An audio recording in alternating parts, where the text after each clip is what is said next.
नमस्कार।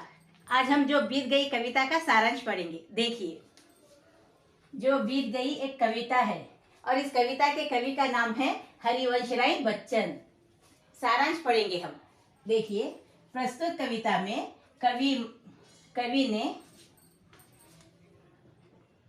कवि ने मनुष्य को अप्रिय बातें भुलाकर जीवन में आगे बढ़ने की प्रेरणा देते हैं। देखिए, इस कविता में कवि अपने जीवन में जो घटित हुई है, जो बीते समय में जो अप्रिय बातें घटित हुई, जो घटनाएं घटित हुई, जो हमारे प्रिय व्यक्ति जो हमसे बिछुड़ गए हैं, उन्हें भुलाकर हमें जीवन में आगे बढ़ने की वो प्रेरणा देते हैं। देखिए, अप्रिय का अर्थ है जो बुरी बातें हैं, जो बातें हमें कड़वी लगती है, जो हमारे प्रिय व्यक्तियों द्वारा हमसे कही गई है, तो इन बातों को भुलाकर और जो अपने प्रिय व्यक्ति जो हमसे बिछुड़ गए हैं, उन्हें भी भुलाकर जीवन में आगे बढ़ने की प्रेरणा देते हैं।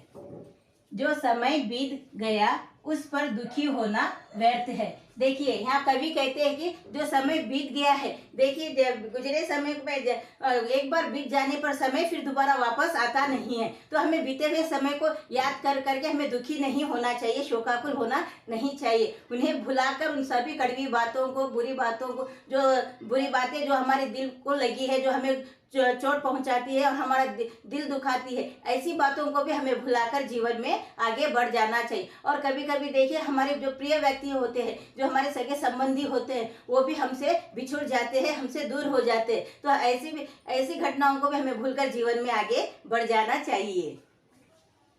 व्यर्थ का अर्थ है यहाँ पर बेकार। इन बातों को देखिए, दुखी होना व्यर्थ है, यानी कि हमें बेकार ही दुखी नहीं होना चाहिए। कवि कहते हैं कि रात के समय आकाश में कई तारे रहते हैं। देखिए, यहाँ पर कवि देखिए आसमान और तारों का उदाहरण देते हैं और हमें समझाते हैं कि जब रात के समय जब आकाश में बहुत सारे तारे आते हैं, तो हम तारों को देखकर आसमान कभी आनंदित नहीं होता है, खुश नहीं होता है, एकदम निर्मल और शांत रहता है।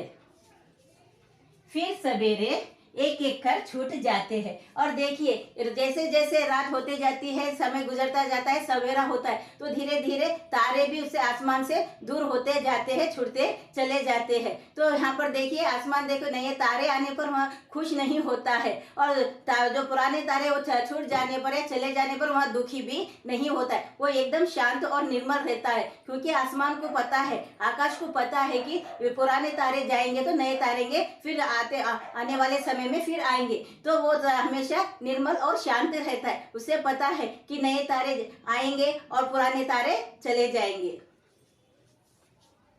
तारों के छूट जाने पर आकाश दुखी नहीं होता है।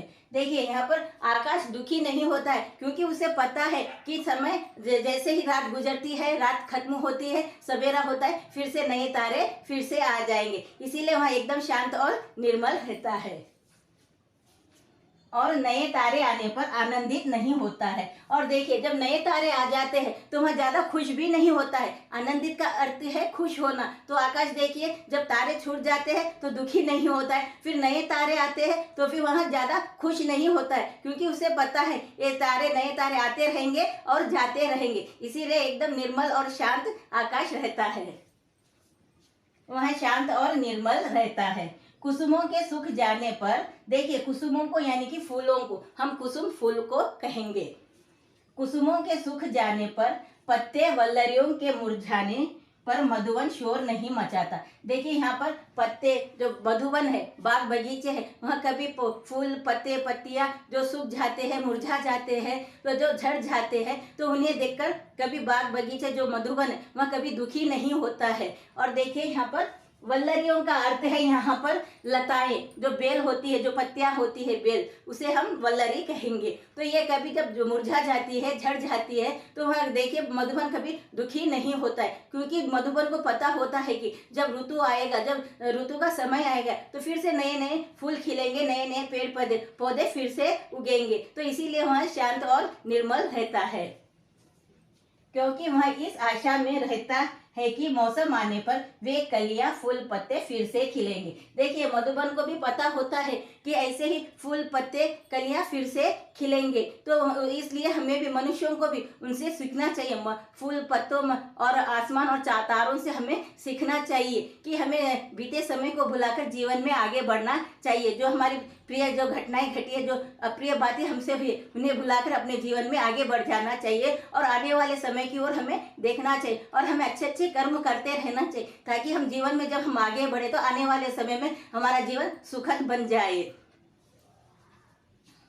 देखिए इस धीरज के कारण मधुबन में हमेशा बहार छा जाती है। देखिए, और मधुबन में हमेशा बहार छा जाती है क्योंकि फूल पत्ते जो मधुबन है कभी परेशान नहीं होता है, घबराता नहीं होता है, वह धीरज के साथ रहता है और आने वाले समय का वह इंतजार करता है। तो इसी तरह हमें मनुष्यों को भी कभी दुख की घड़ी में और जो बीत गया है समय, तो ऐसे समय को याद कर करके हमें शोकाकुल नहीं होना चाहिए, यानी कि हमें दुखी नहीं होना चाहिए और हमें अच्छे कर्म करते रहना चाहिए, ताकि हम भविष्य में जो कर्म कर रहे उनके कारण हमारा जीवन सुखद हो जाए, हम सुखपूर्वक अपना जीवन बिता सके। तो हमें जीवन में आगे बढ़ते जाना चाहिए, हमें कल की ओर देखना चाहिए और हमें आने वाले जीवन के लिए हमें कोशिश करते रहना चाहिए और कार्य करते रहना चाहिए, ताकि हम नए नए लोगों से हम संबंध बना सके, मिलते जुलते रहेंगे और उनके साथ कार्य करेंगे तो हम नए लोगों से हमारे संबंध भी बनते जाएंगे। तो इस तरह जो हमारे जो प्रिय व्यक्ति जो बीते समय में छूट गए, जो हमसे बिछड़ गए, उन्हें बुलाकर हमें जीवन में आगे बढ़ते रहना